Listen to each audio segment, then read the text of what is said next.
So welcome and good morning, ladies and gentlemen. It is my pleasure to chair this panel on health monitoring. And I am from Pisa University, and I will start immediately with the presentation of our PI of these 5 projects, ISyPeM 2, WearMeSoC, FlusiTex, Obisense, and newborn care. As Patrick mentioned, the presentation will follow one after the others, and time for questions and discussion will be after all 5 presentations. So I'm inviting now Carlotta Guiducci from EPFL to explain a few words about the ISyPeM 2 project. Thank you very much, Luca. So good morning, ladies and gentlemen. So my name is Carlotta, and I'm the coordinator of the ISyPeM 2 project, which is an extension of a previous RTD project. This activity is running so far already for a few years.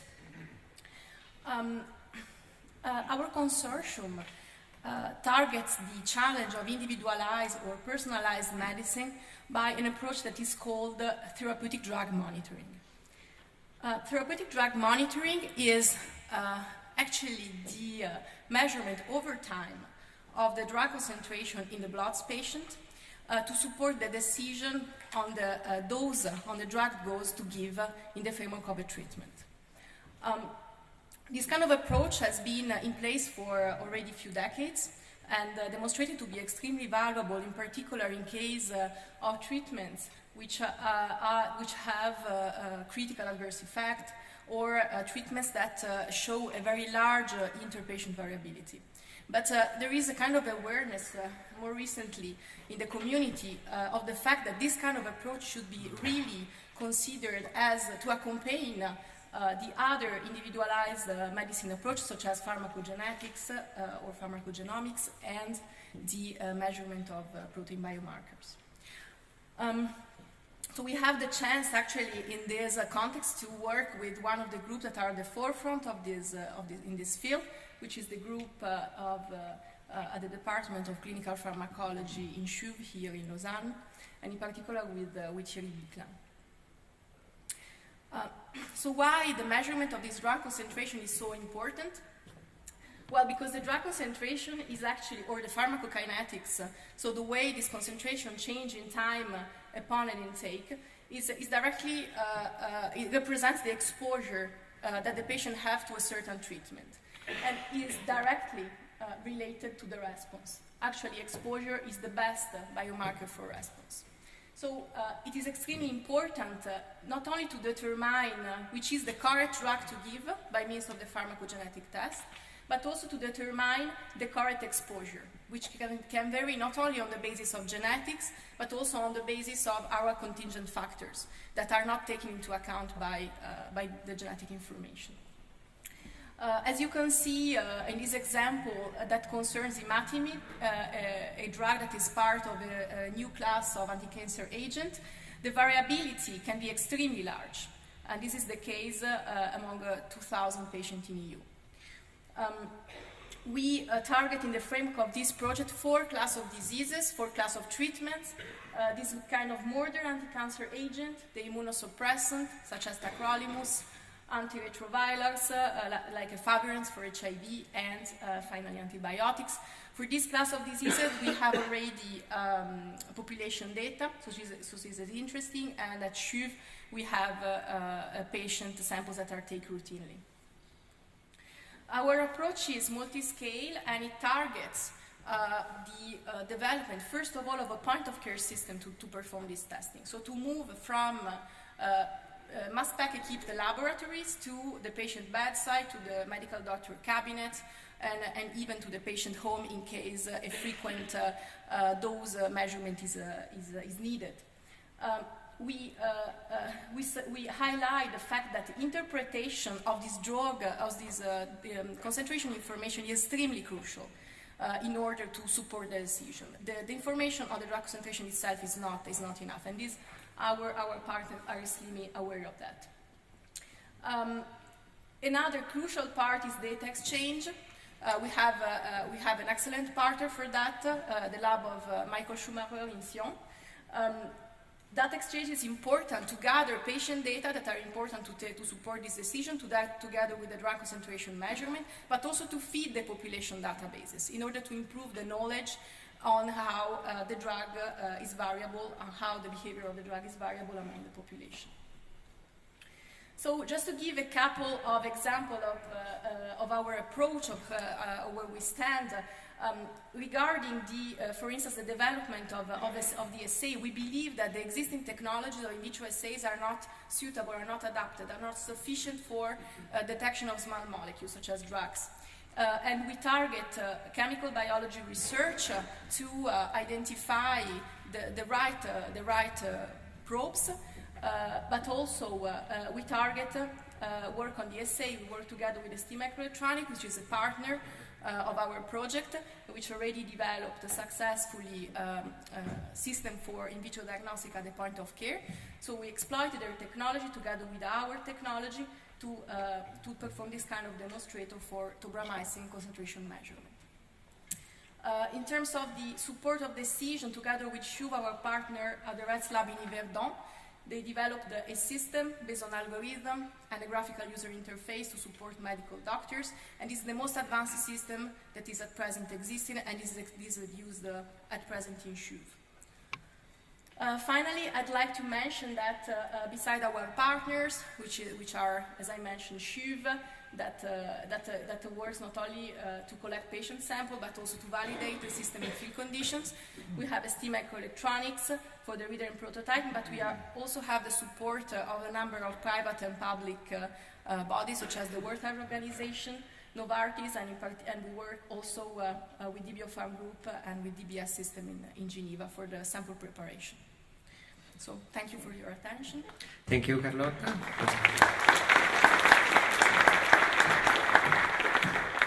So I'm inviting now on the floor Chuting Yang from ETHZ to say something about the WearMeSoC project.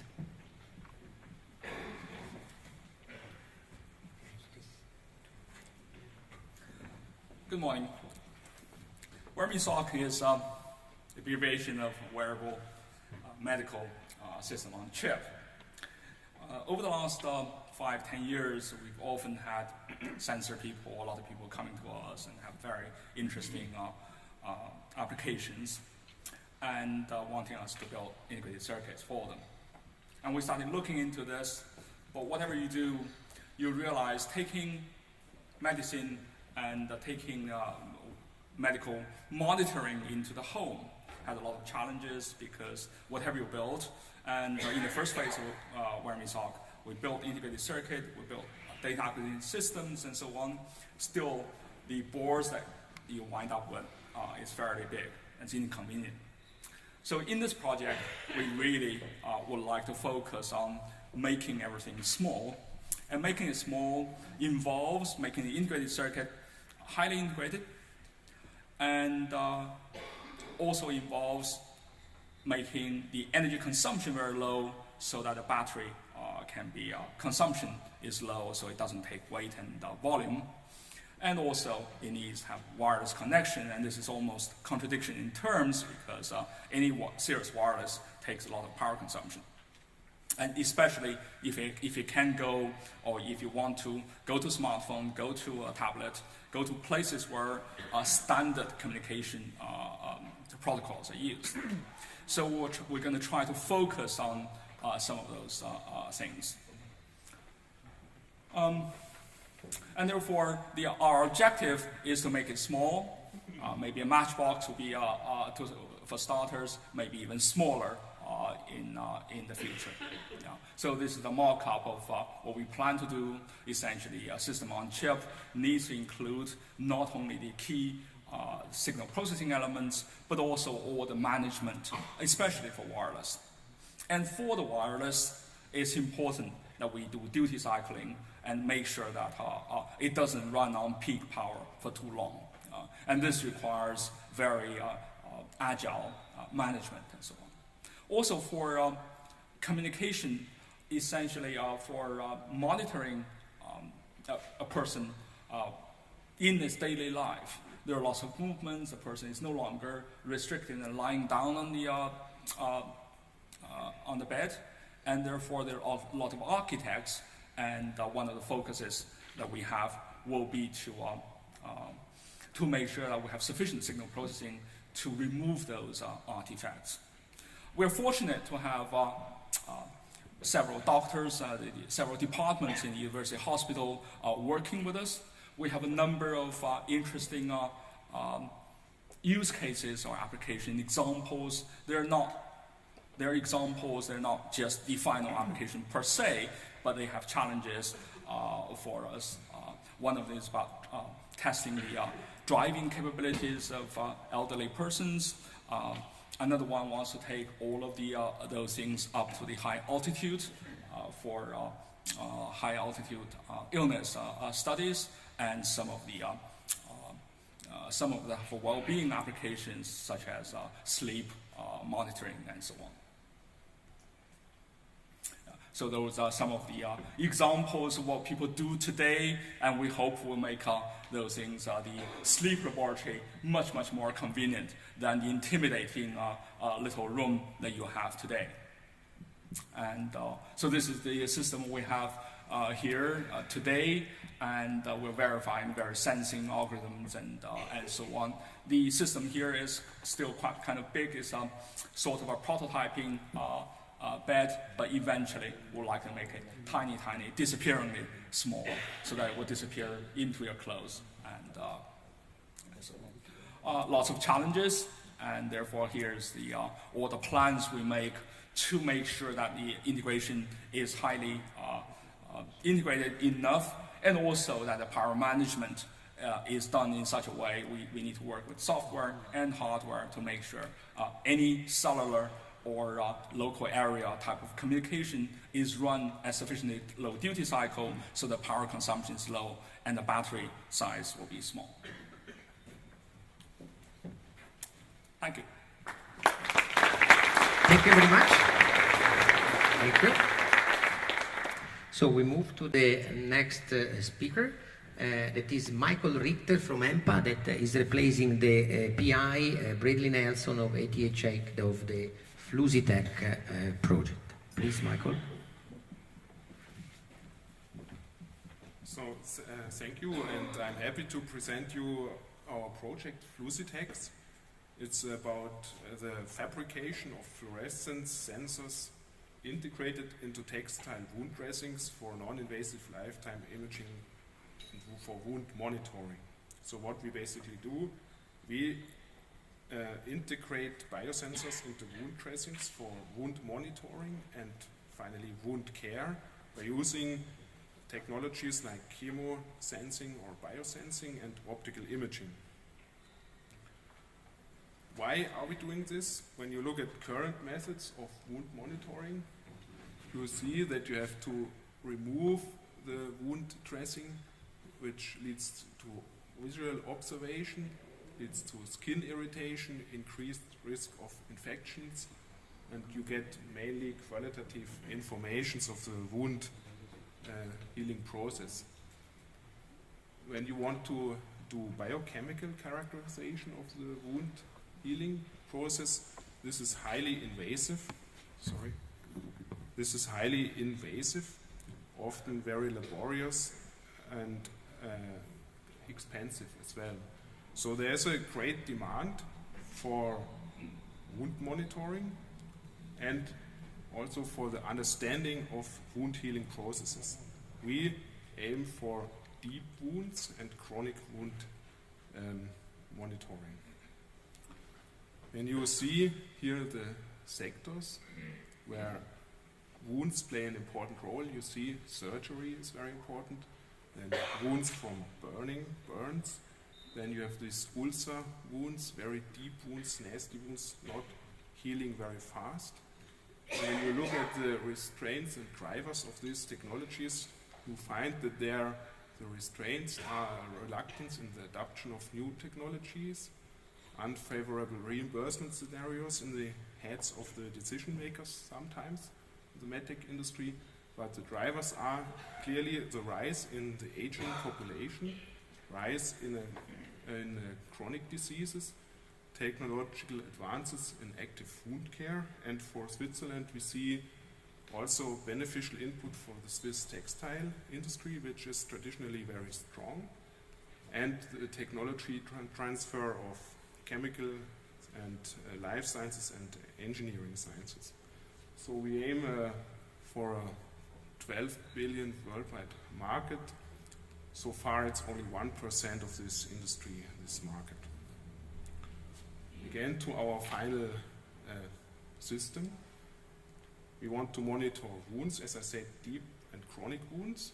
These wounds, they secrete a wound secret which contains biomarkers. This can be proteins or metabolites, which are key indicators of the state of the wound. Those we want to monitor with biosensors based on fluorescence lifetime imaging. Therefore, we integrate the biosensors into commercially available wound dressings, and the signal leads to a change in fluorescence afterwards. So, for example, when an enzyme converts a metabolite, it generates oxidative reactive species, and therefore leads to the modification of a fluorophore, for example. So we get a signal, and for the readout we need a camera to scan finally the wound pad, and therefore we aim for a fluorescence lifetime imaging camera.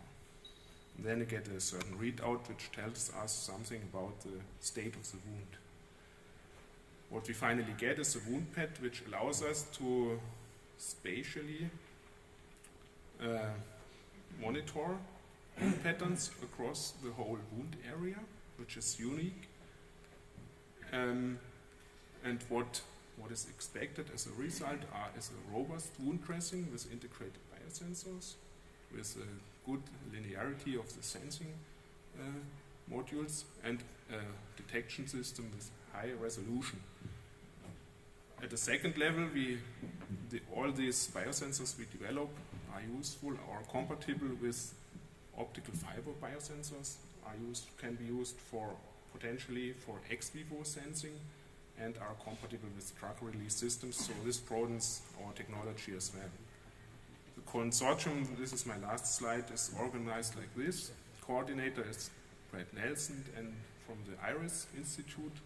Then we have the two EMPA laboratories in St. Gallen. So this is the EMPA laboratory for bioactive surfaces. This is the EMPA laboratory for protection and physiology. We care about the enzymes, biosensors integration into polymers.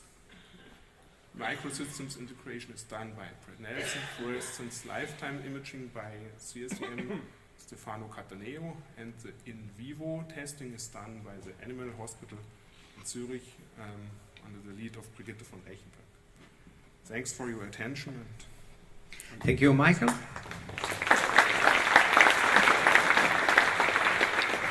Okay, we move to Jean-Philippe Thuram from EPFL. He will tell us something about the ObeSense project. Thank you very much. Good morning. So, ObeSense is about the monitoring of the consequences of obesity, and I would like in a few slides to tell you a bit more about this new project which started a year ago. So we have a fantastic consortium of people from EPFL, from EMPA, from CSM, from the University Hospital Zurich and others, from Sion, gathering together people from sensor development, people from hardware and software, and clinical users, which is one of the key features of this project. So basically we are interested in obesity, which is a very important pathology, especially in our countries, with a lot of medical consequences that can be very severe, going from cardiovascular diseases down to diabetes or some types of cancer. So a kind of a wide range of pathology deriving from obesity. And it also causes quite a lot of death per year. And especially in Switzerland, it has a high impact. Almost 50% of the population is overweighted, including myself.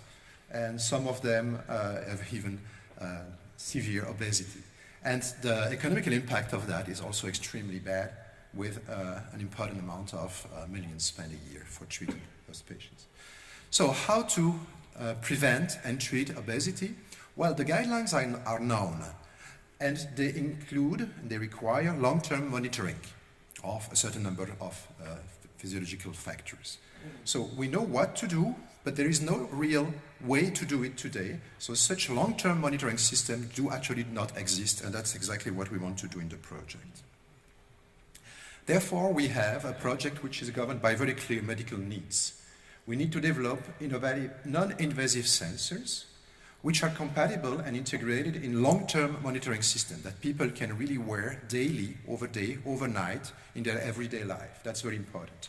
And so to do that, we will innovate in a certain number of domains, going from sensor and algorithms to hardware integration in smart textiles, and with a clear clinical drive.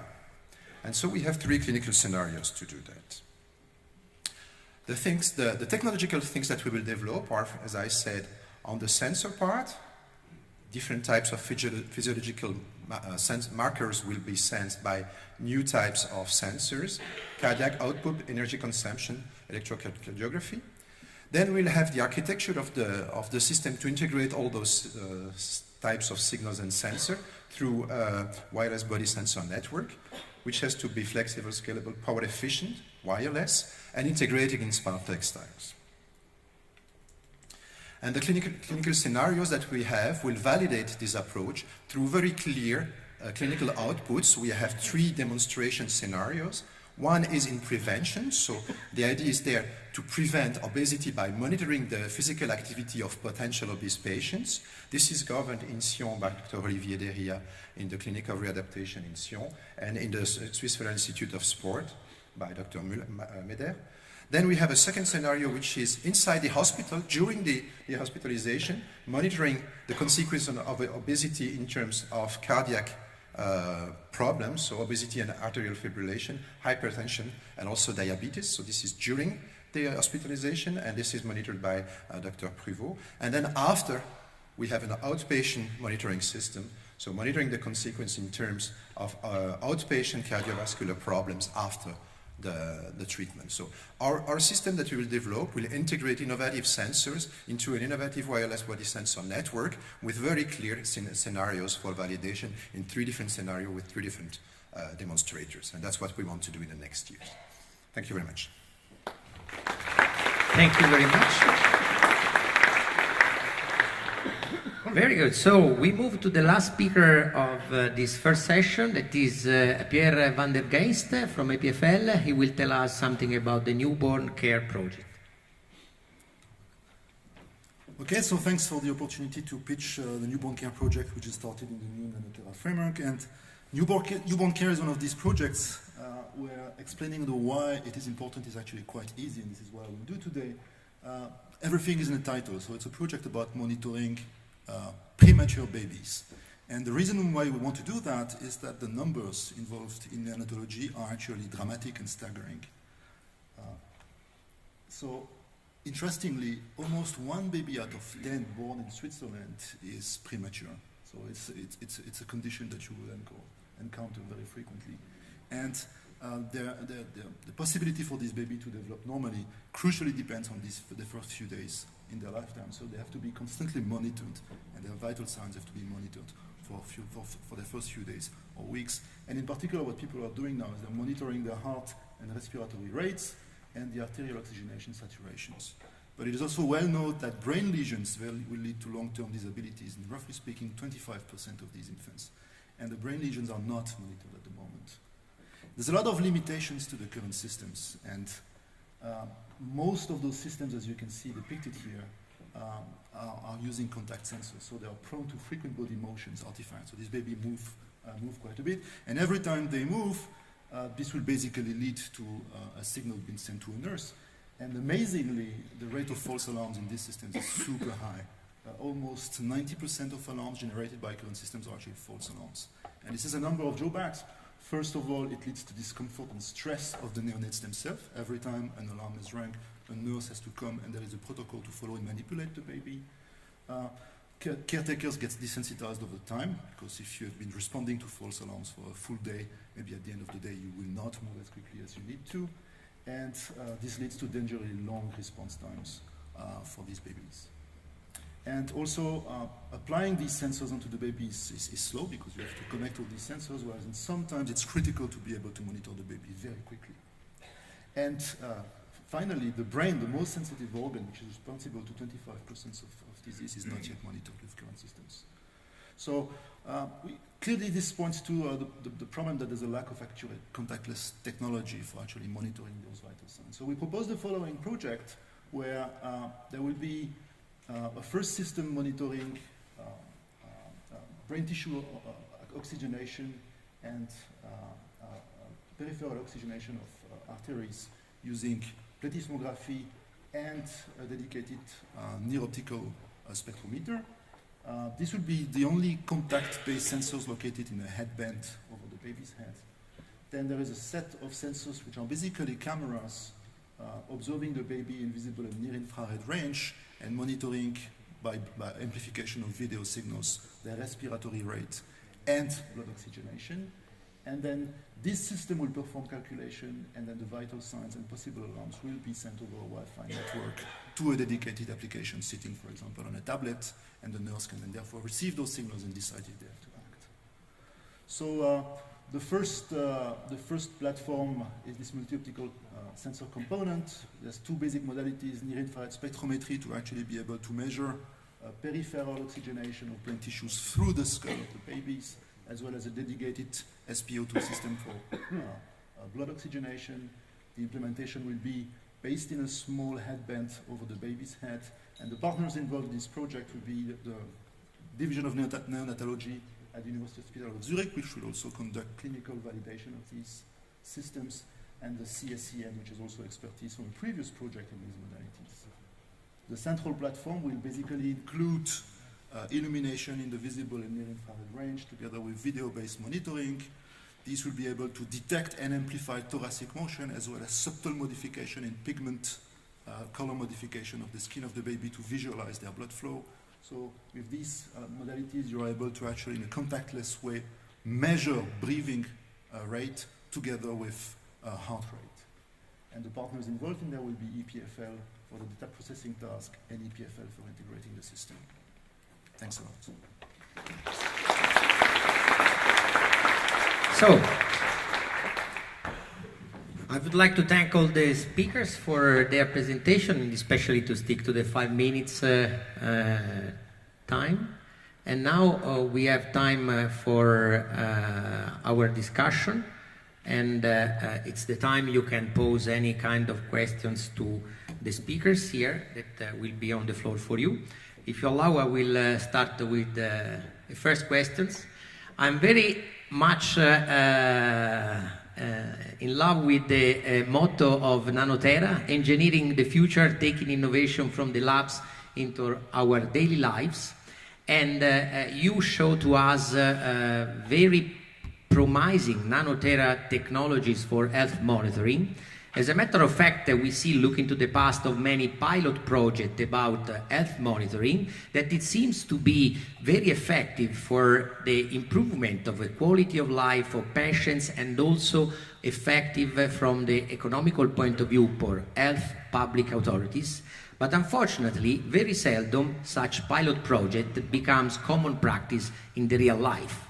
So my questions to all the panelists is, what are, in your opinion, the real barriers in order for this technology to come in our daily lives?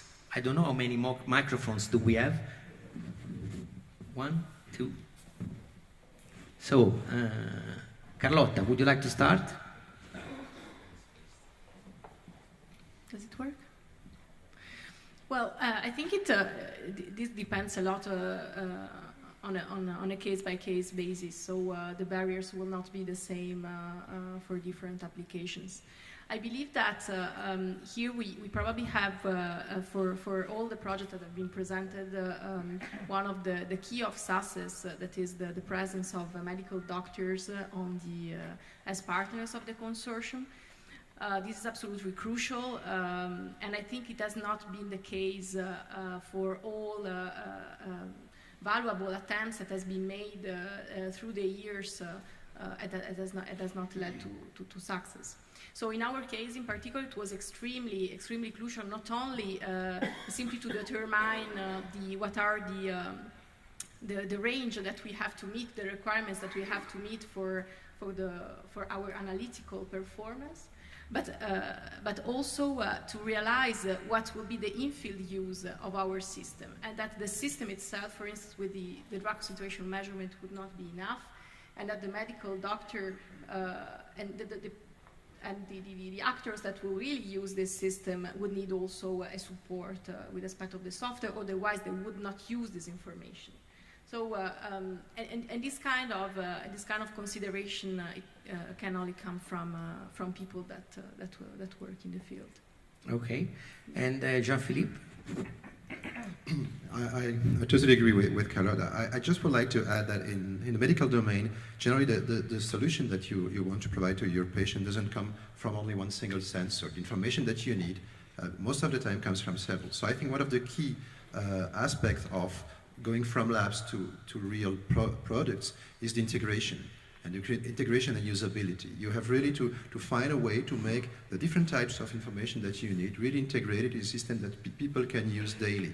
And I think we have seen that there are several projects dealing with integration in textiles, for instance. So this kind of integration in sensor networks really needs to go really to the patient and be integrated so that it can be really usable. I think that's also one of the particularities of this consortium of the Nano-Tera, is that really we can play with big teams to really collect the expertise and integrate into prototypes. And I think that's one of the features of Nano-Tera. Jean-Philippe? Sorry, Pierre. Yeah, so I also totally agree. And in this project, you also have to realize that there are usually two types of end users. There's the patients themselves, but there's the caretakers. And these persons do not have to be engineers. So a fraction of the time we spend in a project is to being able to present information to caretakers in a way that there is no technological barrier for them to use the project, and that is very important. Okay. And shooting? If you want to take those things to the home and prevent people like my parents to wear any of those things, I think the bar is extremely high. They would not want to be encumbered with anything that's inconvenient, that requires change of battery, that requires pressing buttons and touch screens and so on. So to make all that infrastructure, to make the stuff unobtrusive, to have all the necessary sensors that would test not only the ECG, the EEG, but also the oxygen saturation and so on, so that doctors can make sensible things. And also to have that information sent back to medical doctors and not have one nurse. In some cases, is intensive care is great, but for taking it to the masses, you need to have an advanced warning system so that people only respond to things that require attention. Otherwise, you can never afford one doctor watching somebody else, one single person, unless it's very important. Those things, I think we have a long way to go, and there are lots of projects that can be done. And until it becomes convenient enough for the commercial success, the demand is there. It's absolutely there. But so far, even the biggest projects, when we have 3 or 4 people working for 3 or 4 years, it is a drop in the ocean. So we're making tremendous progress, and for the amount of money that Nano-Tera has. But engineering does require a tremendous effort. But if we persevere, we can get there. Okay. And Michael, would you like to?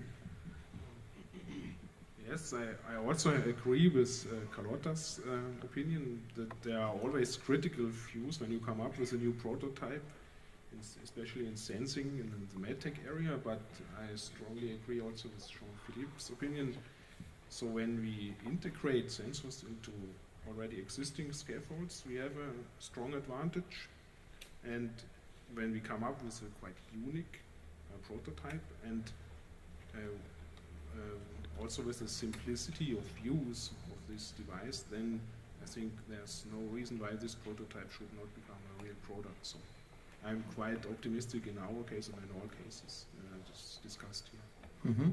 Jean-Philippe, yes? Maybe just an additional comment on that. I think what we're discussing now is how to make a prototype that is really usable. And then there is a next step to make it a commercial success. And a commercial success means that it will be proposed to everybody, because you cannot propose a solution to all the patients if it's not a commercial success. And that's the next step that we probably have to take care of. And probably the partnerships that Nano-Tera has with the companies, the industrial world, is very important with that and should be at least maintained and reinforced. And that's a step that sometimes we have to consider a bit more carefully. Okay. Are there any contributions from the audience? Please. Maybe I can continue a little bit on that question, and maybe especially the question to Pierre with a newborn project.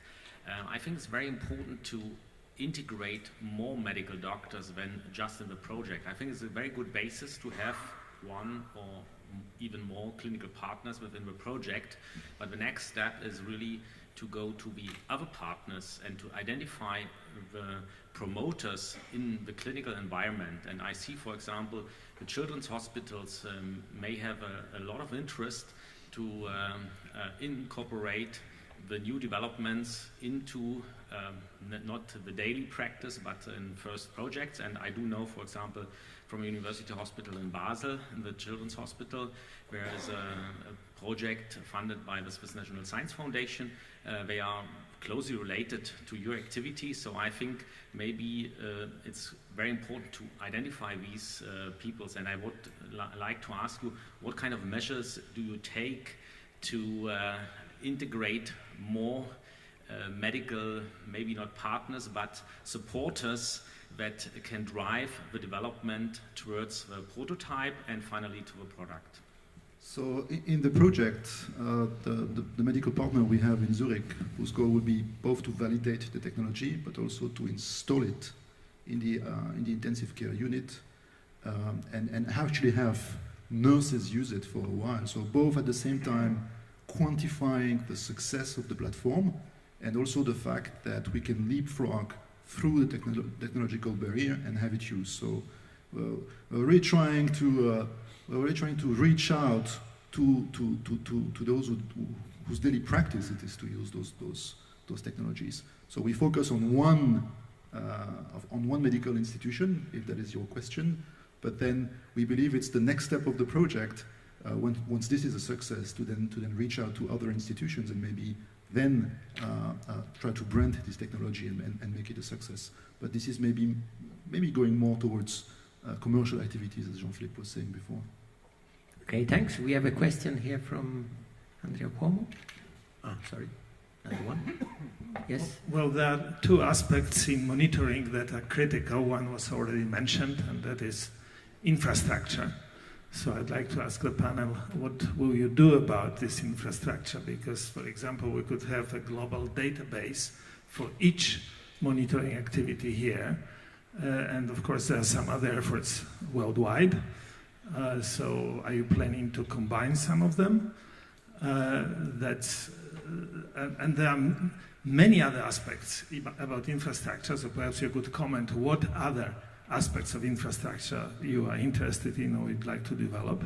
And the other part is parameterization. Monitoring requires decisions how frequently to monitor, because otherwise you may end up with databases that will just exceed our imagination. Yeah. If you say, well, we can monitor continuously. Yeah. Who is willing to take this question? Carlotta? I'll start by from the last question regarding the frequency. Well, again, it's I think something that I wanted also to add before is that the clinical partners are also extremely helpful to tell you what does it actually make sense. So about continuous monitoring is something that can drive someone crazy thinking about the amount of data, and also the fact that one has permanently to wear something. So in our particular application is more an in vitro test, so it's something that is supposed to be not necessarily wearable, but in the medical doctor cabinet, and to monitor the treatment depending on how the treatment is crucial, so like once a week. In this case, the database should be already targeted to integrate this data and to feed the knowledge on the population. So, of course, we need an infrastructure that would do a metadata analysis on that, and we are working on that in the framework of the project. For the moment, in the framework of the project, we think about data exchange to integrate the system of SHUV and the system exchange with medical cabinets. Mm-hmm. So then the part of the question about infrastructure, that is of course change a lot if you are at home or you are, for instance, in an intensive care hospital. So Pierre, would you like to say something about that? Yes, so for our project, the goal is really to implement the technology on CRIPS. So we will basically, in a first step, be using the existing infrastructure, so we don't have to reinvent the wheel there. And down the line, we would like to have our own system in which the baby can be monitored constantly. So we don't really have a problem of infrastructure, besides the fact that you must have a partner which allows you entering the infrastructure. Yeah. Because nowadays, of course, European-wise, at least they are standard in order, of course, to store medical data, and so it should be not a big problem to be interoperation also between different tools. But what we see in many countries that is a very diverse, situation in hospital and also in public health sector. So actually, this is, in my opinion, a real barrier for the developing of this technology. And we have a question from Andrea Cuomo here. I'm sorry to be blunt, but I think these technologies, they all look very nice. I've seen around the world many other similar technologies. Now, the questions are two. Number one, how do you fit with the rest of the world? How do you compare with what's going on? How aware are you of all the efforts going on? In the Internet of Things, everybody's researching everything. No? And connected to this, how do these technologies go to market? Because this is the other big point. We are ending up with a lot of technologies available, but very few go-to-market channels. So I think this, I'm making on this one, but will be on the others, and I think would be later on when we meet and discuss. I think this is the core of all these activities. Many times they are successful. Take the initiative on the knee, that's been here for a while and now is going really to market and wide. And very often they're not. And people like me are simply not aware of whatever is happening or which one of these technologies will work. So when things arrive to us in the industry, it becomes late. So these are the two critical points, I think, in many of them. Okay, thank you for the question. Actually, if we consider especially the kind of disease that are chronic disease, such as chronic heart failure or diabetes, I mean, the numbers behind in terms of number of population that can benefit from this technology are really huge. But as a matter of fact, we do not see, let's say, this kind of technology, even not advanced as we have seen here, in place. So can you please maybe try to find an answer for the last question from Andrea Cuomo. So, since one of the key advantages of the Nano-Tera program is that it's multidisciplinary, so you have the opportunity to exchange your opinion as scientists and engineers, also with physicians, medical doctors. So, can you tell us what are their views with respect to the actual developing of this technology in the real life? Pierre? No, Pierre-Philippe. Jean-Philippe. Okay. You are too close. I think, thank you very much for the comment, actually, and that's a bit the point I tried to address in my previous comment also. We still have a gap between a very good prototype and a market and a product that really appears. And I think, of course, well, the steps are known, but how to implement it, that is more difficult. You have to have a visionary idea. You have to realize something that is driven by the users. That's for clear. That's for sure. And then comes all the question of how to distribute it to the patients, and so how to make business out of that. And this varies a lot from one country to the other because of the reimbursement systems that we have in the different countries. I mean, I'm sure most of the people here are aware that it's extremely difficult to really enter a product on the market and to find the right way to do that. And especially when you integrate different technologies, it will be tough. So I think I have no answer to that question, which was actually not a question, I believe. But I think we have to really carefully consider the next step, which is to make sure that we work with those who know how this business is run. And this is probably some actors that we probably do not have enough in Nano-Tera, and we should reinforce that kind of participation in Nano-Tera. Judy, would you like to ask something? Yes, let me take a stab. I think it's good to have a blunt question. Indeed, people around the world, exciting researchers around the world are working on similar problems and having fantastic improvements. I think it's more a reflection of the magnitude of the problems that we have.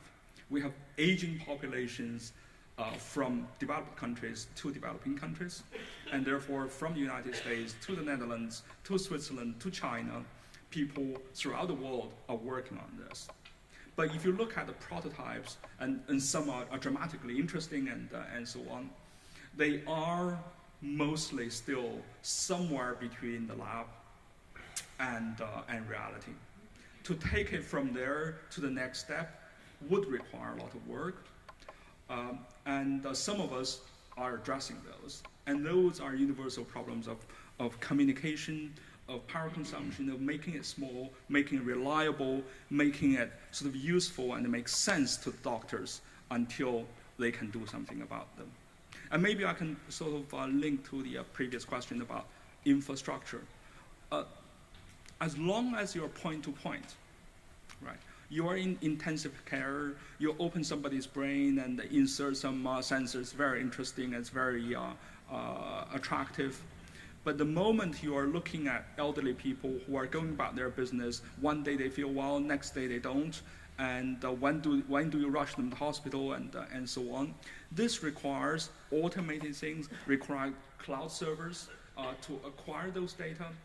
And indeed, sometimes you need parameterization, intelligent software, signal processing algorithm to figure out exactly what it is. But nothing will replace the doctors.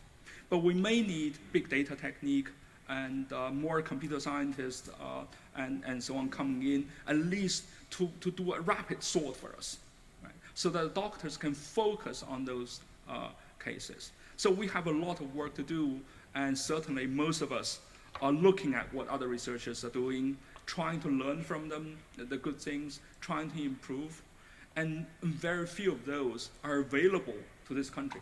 Mm-hmm. So, right? They're in publications and so on, but you can buy certain things, small number of things, but most things you still have to build. So we are kind of in a race, in a friendly race, because essentially we're all addressing the same big problem.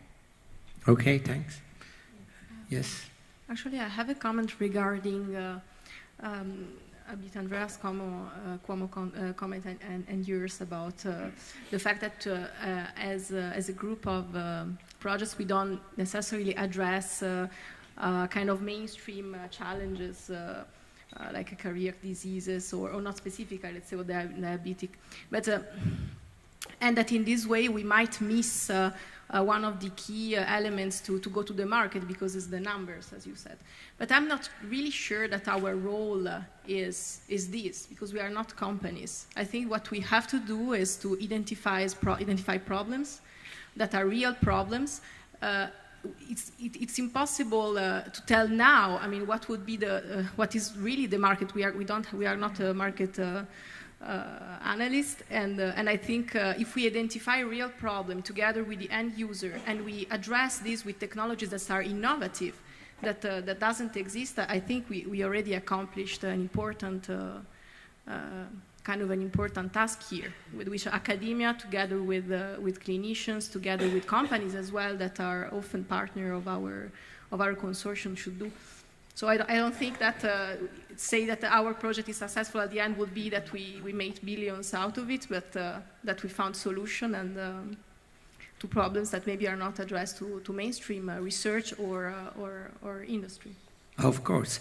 I mean, I think it was not a critics, it was just curiosity, because at the end, I believe that what is important, especially when we are dealing with health monitoring, is I believe that every one of us, and also you as a PI of these experiments, is to try to bring some benefits to the human being. So the point is that we are trying just to discuss, thanks to the experience and to the multidisciplinary, of your project, to see how we can actually accelerate the benefit of this technology to the end user. Because, for instance, especially here we have obesity and also especially the newborn project that are looking to social problems. So if we are able to bring maybe not the best technology towards the end user, but also maybe not the best, but some technology, I believe that we are going to answer also demands that, as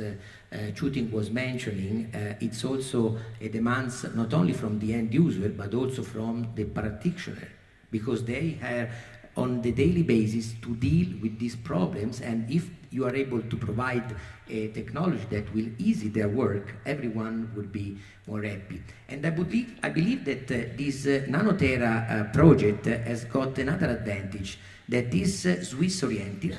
So I believe that you can be in touch with the overall Swiss public authorities and to find a way to have also the step further in order to have big pilot project that will demonstrate the effectiveness of this technology, not only for the quality of life of patients, but also in terms of clinical and economic advantage for the overall sector. Patrick, what is the time? We are over. We can get the last questions from the audience, or that's it. So I would like to please join me in thanking all the speakers for this interesting discussion, and also you in the audience for the questions.